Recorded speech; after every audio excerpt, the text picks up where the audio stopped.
अस्सलाम वालेकुम दोस्तों। ड्रामा सीरियल दोलाब जे नई ईंदड़ एपिसोड में छा थींदो तव्हांखे सॼी कहाणी ऐं अपडेट इन नंढड़ी ऐं छोटड़ी वीडियो में ॾींदासीं। वीडियो खे आख़िर ताईं ॾिसंदा मुंहिंजे यूट्यूब चैनल आमिर जमाली खे लाज़मी सब्सक्राइब कंदा ऐं बेल आइकन को ज़रूरु प्रेस कंदा जीअं असांजो नओं हर ईंदड़ वीडियो ऐं ॿाहिरनि ते सभु खपे रहिया पहुचींदी रहे। ऐं दोस्तों तव्हां बि नवां अपडेट ॾिसंदा रहो। दोस्तों तव्हांजो टाइम वेस्ट कोन पिया करायूं, हलूं था पंहिंजी कहाणी ऐं अपडेट जी तरफ़।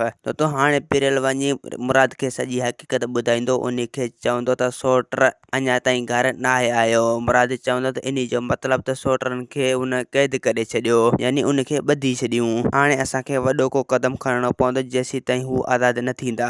हाणे असांखे हर हाल में इन इरादनि खे काबू करणो ई पवंदो, यानी हाणे उनखे खंभे खणी अचिबो। ऐं ॿिए पासे हाणे तव्हां ॾिसंदो त रेज़न सोडल सां ॻाल्हियूं करे सोडल ऐं उनजे चाचे खे आज़ादु करे छॾींदो। ऐं सोडल खे चवंदो त तूं वाइदो कर त तूं कूंज खे आज़ादु कंदे। सोडल चवंदो मां तोसां वाइदो थो कयां, हर हाल में मां कूंज खे ज़रूरु आज़ादु कंदुसि, तव्हां मूंखे हितां आज़ादु कयो। ऐं ॿिए पासे सूबेदार छोकिरे मथां ज़ोर वधाए छॾींदो। उनखे चवंदो त तूं पंहिंजे दोस्तनि जो ठिकाणे जो ॾस ॿुधा, पर हू इनखे कॾहिं बि ख़बर न ॿुधाईंदो, न ई वरी ॾस ॿुधाईंदो। ऐं दोस्तो आख़िरकार पोइ पुलिस बेज़ार थी हुनखे आज़ादु करे छॾींदो।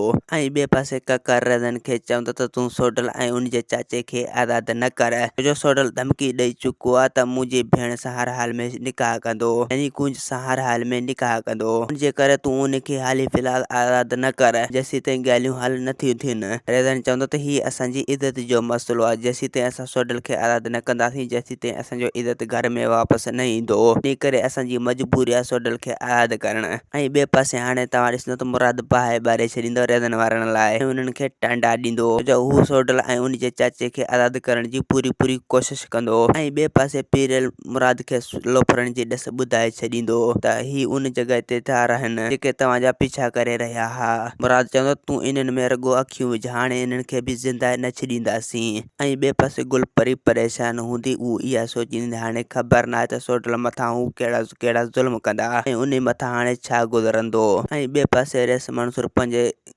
ॻोठ वारनि खे ॿुधाए छॾींदो त तव्हां हाणे कुझु ॾींहं पासीरा थी वञिजो, छो जो पुलिस जो ज़ोर हाणे ढरो थिए। इन करे हाणे कुझु ॾींहं तव्हांखे पासीरो थियणो ई पवंदो, जेसीं ताईं तव्हां ॿाहिरि न निकिरजो, जेसीं ताईं पुलिस जो ज़ोर झको नथो थिए। ऐं ॿिए पासे हाणे तव्हां ॾिसंदो त रेस शाहनवा हाणे हिकिड़ो न हिकिड़ो मुराद वारनि लाइ मसइलो ज़रूरु कंदो, यानी उनखे फासाइण जी पूरी कोशिशि कंदो, जंहिंमें मुराद ऐं रेज़न वारा पाण में बाहि ॿारे ॾींदा। ऐं दोस्तो रेस मंसूर इन्हनि जे विच में फ़ैसिलो कराइण जी कोशिशि कंदो, पर हाल ही फ़ैसिलो हाली फ़िलहाल न थी सघंदो, जो रेस मंसूर इहो पियो चाहे त सिंधियुनि जो भलो थिए ऐं हिन जी पाण में दुश्मनी न थिए, जो दुश्मनी घर जा घर वेरान करे छॾींदी।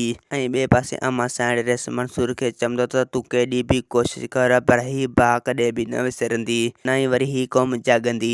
रेस मंसूर चवंदो त मां इन बाहि खे ज़रूरु विसारींदसि ऐं इन क़ौम खे ज़रूरु उथारींदसि। ऐं ॿिए पासे ककर रज़न खे चवंदो त अगरि तूं सोडल सां ॻाल्हियूं करी थो त पोइ तूं उन सां वाइदो वठ, यानी उन खां एतबार वठ, जो हू असां सां धोखो बि करे सघे थो, इन करे उन मथां को बि एतबार न आहे। ऐं ॿिए पासे मुराद पंहिंजे भाइरनि सां सलाह कंदो त हाणे रेज़न वारनि जो करिणो छा आहे। हाणे उन्हनि जो कुझु न कुझु करिणो पवंदो जेसीं ताईं हू सोडल खे आज़ादु नथो करे। अगरि उनखे असां छूट ॾींदा त हू अहिड़ा असां मथां ज़ुल्म कंदो ई रहंदो, इन करे हाणे उनखे काई बि छूट न ॾियणी आहे। ऐं अली खान चवंदो त हाणे असां रेज़न खे कॾहिं बि ज़िंदा न छॾींदासीं, छो जो हुन असांजे चाचे ऐं सोटर सोडल खे काबू कयो आहे, यानी उन्हनि खे अगवा कयो आहे। ऐं ॿिए पासे ककर रेज़न खे चवंदो त तूं रुॻो सिर्फ़ु मूंखे इजाज़त ॾे त मां इन सोडल खे पूरो करे छॾियां। रेज़न चवंदो त असां उन खे तॾहिं में पूरो नथा करे सघूं, हू ॿाहिरि निकिरंदो त पोइ उन खे पूरो करे सघूं था। दोस्तो असांखे ॾींदा हाणे इजाज़त, वरी तव्हां सां मिलंदासीं के नई ईंदड़ वीडियो में, जेसीं ताईं पंहिंजो ख़्यालु रखंदा। ख़ुदा हाफ़िज़।